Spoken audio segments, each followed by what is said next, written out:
Good afternoon, everybody, and welcome back to the HazMat podcast. I'm Chris from HazMat. This is episode number 7. Now, this one won't apply to everybody, but it certainly has some good information that you should know in case an unfortunate incident happens at your home. Over the years, we've had phone calls from time to time, usually from wives, but it can be from anybody. My husband has just pulled up our vinyl floor in the kitchen. We're doing it up, and I think there might be asbestos on the ground. And normally, what will happen is we will go to the property to check it out, and sure enough, we will take a sample potentially and find that the floor that was pulled up was asbestos containing. Now, not only that, in a lot of cases, the floor has pretty much already been done. Therefore, the dust and debris has really spread either throughout the room or the kitchen or the whole house, in some cases, or big parts of the house. So I want to talk to you guys about what's actually involved if something should occur like that, an incident. Maybe a foot going through a ceiling, a textured ceiling. Maybe somebody's crawling around up in the roof to grab some luggage or something, and there's some damage, and the ceiling may be asbestos containing, and it's all dropped down into the living room or something like that. Or even removing a wall with your sledgehammer and not realizing till after the fact that it was actually an asbestos cement sheet, not a bit of gibboard, and making a big asbestos mess that way. I want to talk to you guys about the procedure that we follow when we have to get things cleaned up and get everything back to a safe level. So first of all, if you don't have things checked out before you get into your DIY projects for asbestos, then this can potentially occur. Even if you, for example, pulling up a modern vinyl floor in your kitchen again, or the laundry, there may be an older layer of asbestos vinyl underneath that you had no idea about, and that may cause a hell of a mess. And so you could end up in the same situation. So the crux of this episode is really to check everything, or as we say in HazMat, check it before you wreck it.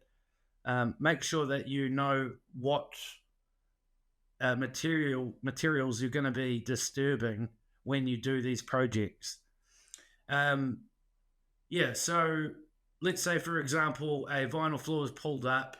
It's left a bunch of the papery backing still stuck to your timber floor, or even your concrete floor, depending on what you've got under there. And we find out that it is an asbestos product. Well, look, the first thing is really, until we know better, it's common sense to get out of there. You potentially have got asbestos fibers now floating around in the air, which you can breathe in. And as we've talked about on a previous episode, why that can damage your lungs, or why it's not good for you. So everyone needs to get out. Then generally the second step is to secure the property, so you're not going to have anyone else wander in. And we need to really find out, well, is there contamination? And if there is contamination, how prevalent is it? Or how much has it spread through the property?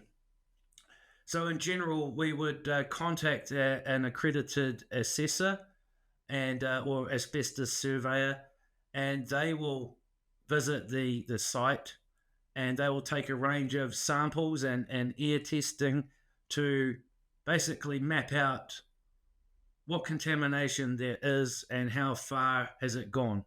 As I said earlier, is it just in the immediate area, the room that you're working in, or has it spread down the hallway and into the bedroom or into the bathroom? So we need to have that done. And it may not be an overnight job. It may take a while for the results to come back because the tests get analysed at a lab, and we will go into that in a future episode. But needless to say, it could put you out if you're not welcome back in your house, or it's not safe to go back in your house until we know.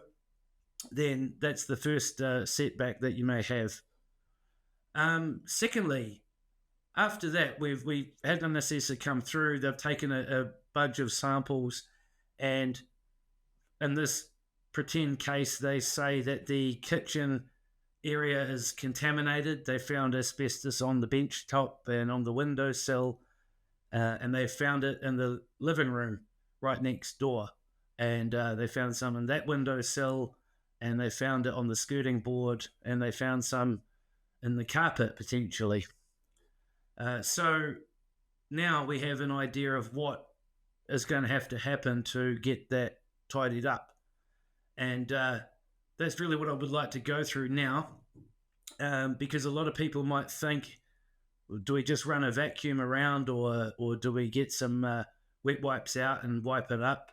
It's really a lot more challenging than that. And a lot of people have no idea. And unfortunately for some, until it happens to them. So number one is we've mapped out the contamination.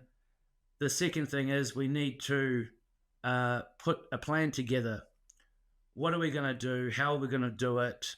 And what the end result is going to be.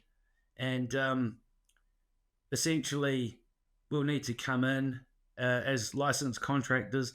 This kind of work is not DIY stuff. This needs to be done in most cases by licensed asbestos contractors, generally with their A-class license for this kind of cleanup work. We need to lock the area down and seal it up. So, for example, if it's the kitchen and the living room, then we need to seal off the hallway. We need to seal off the front door, perhaps, or the back door. Make sure that it's airtight. We want the area that we're going to be working in to be airtight, and we're going to plumb in a negative air pressure unit. We'll go into the more technical aspects of negative air pressure and enclosures in a future episode, but for the moment, we need to essentially lock down the area we're going to be decontaminating, make it airtight, and set up a decontamination chamber. So a method of us going into that area and then coming out again without spreading more contamination. So we set that up. Number one, in general, would be you need to finish the removal properly. So if you have a kitchen floor and there's still papery asbestos backing on the floor, well, the contractors are going to have to finish the actual removal the correct way. So that would be probably step one. And then step two, we get into the decontamination work. So why I've got these props out here today is just to show you some of the things that have to be discarded, or most likely will have to be discarded. And by that, I mean wrapped up as asbestos waste and thrown out or disposed of correctly. In most cases, any porous item. So if you take an example, you've got couches, you've got couch cushions, you've got curtains, you've got plants, pot plants and things like that. All of that is going to have to go in most cases, because the assumption is that there's asbestos dust on everything. And where it can't be removed correctly, then it needs to be thrown out. That's the only other way of dealing with it. So we're removing everything porous, as in fabrics, could be bedspreads if it's a bedroom. We're removing carpet and mats and rugs. That's all got to go. It could be bathroom towels and things if it's a bathroom that's affected. You may not be prepared for that. Your house is potentially, or the rooms that we're working in, may be completely thrown, most things thrown out. And so That's probably the biggest issue, is most people wouldn't realize your curtains are going, your soft furnishings are going, your carpet is getting pulled up, that's going, and a lot of things like that. Now, also, I have here Mr. Microwave. Sure. Electronics, microwaves, appliances, televisions, washing machines. There's a lot of things that, if they're deemed to be contaminated with asbestos, you can't clean them. And I'm going to show you why. In general, electronics have flat, non-porous surfaces on them. You know, you could wipe that clean, that's fine. But the problem is, I'll turn this around.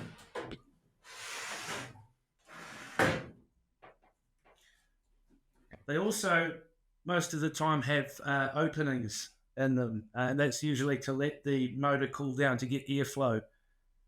Now, in general, it's the assumption is that dust can or may have gone in there, asbestos dust, and there's no way practically to get that out and cleaned and verified that it's safe to use. So you may also lose a lot of appliances and electronics for that main reason. Put it back. Got my lunch in there. So it's a very laborious process for the removal contractors. And again, your room that has been contaminated will probably never look the same again. And a lot of the time, things like books, cardboard items, even picture frames and things like that, if they have grooves in them that can't be cleaned adequately, a lot of that stuff has to go. So I really want to highlight that should things go wrong, it's quite a comprehensive decontamination procedure. All right, so we've removed the rest of the material. We've thrown out what has to be thrown out. Now we're into cleaning everything else. Every square inch needs to be wiped down. We have asbestos vacuums that we use. We vacuum everything as well. We wipe them down. We will save what we can, or what we can guarantee will be safe to leave in the house. But as I say, there's a lot of things that won't. So then the cleaning procedure happens.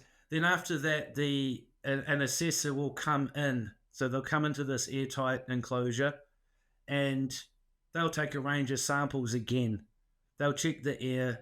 They'll take swab tests of surfaces and things like that.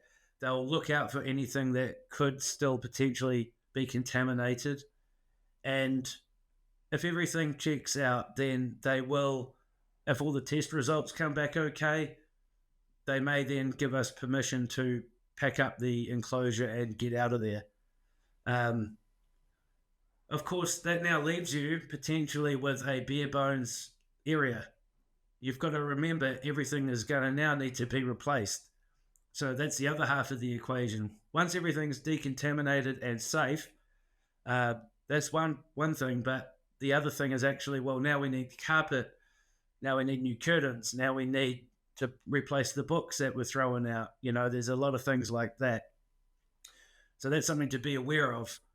I guess one thing most people will think is, well, my insurance should cover all of this if the worst thing happens. And I would just caution you on that. And what I mean is a lot of insurance policies seem to actually tag out of asbestos-related incidents. So just check your contents policy or even your house policy and see if asbestos is covered. So this brings us all back to the beginning. Before all of this decontamination work happens, materials have been disturbed that shouldn't have been disturbed. And maybe you knew about them, maybe you didn't. Most likely you didn't. But you may find yourself potentially without any cover. So really the point, as I mentioned at the beginning, is to check things out. Anything suspicious before you go in there and start your project should be consulted on with an asbestos surveyor. before you actually go ahead. And that's really the point. You don't want to go down this path, and I'm sad to say it's a big part of our business is cleaning these things up. Of course, everyone has an emotional attachment to their property and to their things, and there's obviously a lot of value in there. And yeah, it could all be going down the drains. So yeah, sorry to, I don't mean to scaremonger anybody, but I'm just letting you know the reality. Test that it's asbestos. Yep. Get everyone out. This could be for weeks. This could be for months potentially. It depends. Seal up the property, commence the removal work, then go into the decontamination procedure, then the cleanup, then the testing to verify everything is now safe, and then you're back to the replacement work.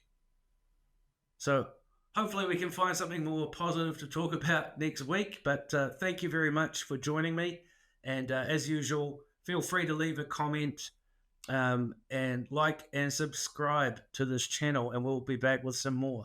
All right, thank you very much. Bye now.